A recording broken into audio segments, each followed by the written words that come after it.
Y a-t-il un conflit entre patriotisme et religion? L'amour de la patrie est-il une trahison à la Oumma? La patrie est-elle une idole, comme disent les islamistes? Lorsque les intérêts nationaux entrent en conflit avec la religion, à qui faut-il donner la priorité?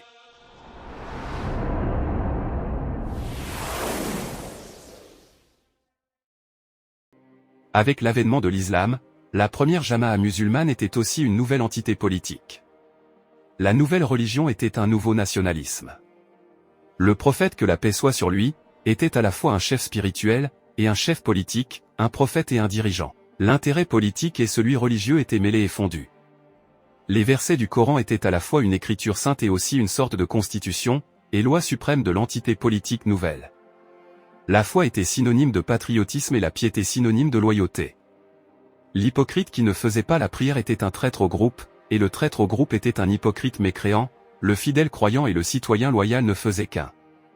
L'apatride et l'apostat aussi, le reniement ou ce qu'on appelle la rida, était synonyme de la haute trahison. Ceux qui veulent séparer les deux et donner la priorité à l'un au détriment de l'autre sont des imposteurs.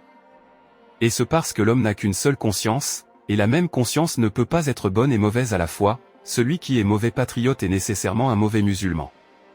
Celui qui est faux dans l'un est faux dans l'autre, celui qui est dénué de sentiments patriotiques, ne pourra pas éprouver le sentiment religieux. L'ingratitude envers la terre natale qui nous a élevés et nourris ne peut pas relever de la religion. La mauvaise foi est contraire à la foi.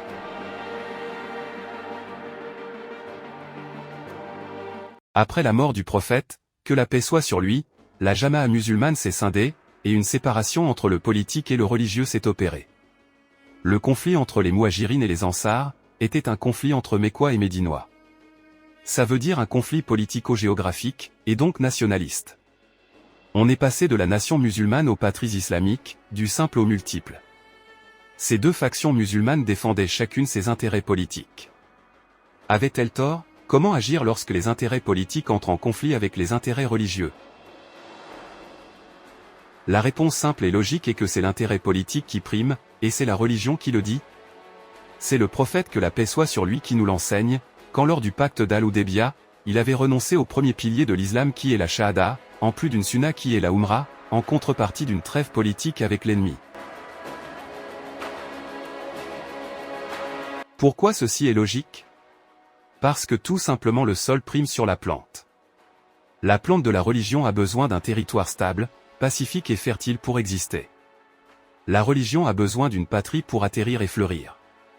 Elle a besoin de lois qui la protègent, et l'empêchent d'être emportée par les vents des instincts, ou pervertie par les bandits et les charlatans. C'est cette vérité que les Juifs ont comprise. Ce peuple hyper religieux, qui, malgré des siècles d'errance et d'exil, n'ont jamais renoncé à l'idée de la patrie. Les Juifs sont plus fidèles que les musulmans à la première Jama'a musulmane où le politique et le religieux se mêlent et se confondent. Et on peut dire la même chose pour les Turcs et les Perses qui ont toujours mis l'islam au service de leur nationalisme. Et c'est cette vérité que les fanatiques musulmans n'ont pas comprise. Errant de grotte en grotte comme des esprits du mal, tentant d'installer l'oiseau de la religion, tout en appelant à détruire le nid. Et tandis que le prophète, que la paix soit sur lui, leur montrait la lune, ils n'ont vu que le doigt. Au lieu de saisir le sens, ils se sont arrêtés devant l'exemple. Comme si tu racontes une fable à quelqu'un, et au lieu d'apprendre la morale, il veut reproduire les événements de l'histoire en la réalité. Ils n'ont pas vu le passage de la Jama'a noyau aux entités nationalistes, et ils n'ont pas compris que la religion n'est qu'un moyen, dont la finalité est la prospérité des peuples en tout temps et lieu. C'est logique, parce qu'il est inconcevable, que ton appartenance culturelle te diabolise ton essence naturelle. Ce qui est acquis ne peut pas t'interdire ce qui est inné. Dieu qui nous a insufflé cet instinct grégaire, cet amour du territoire et des proches, comment pourrait-il nous l'interdire?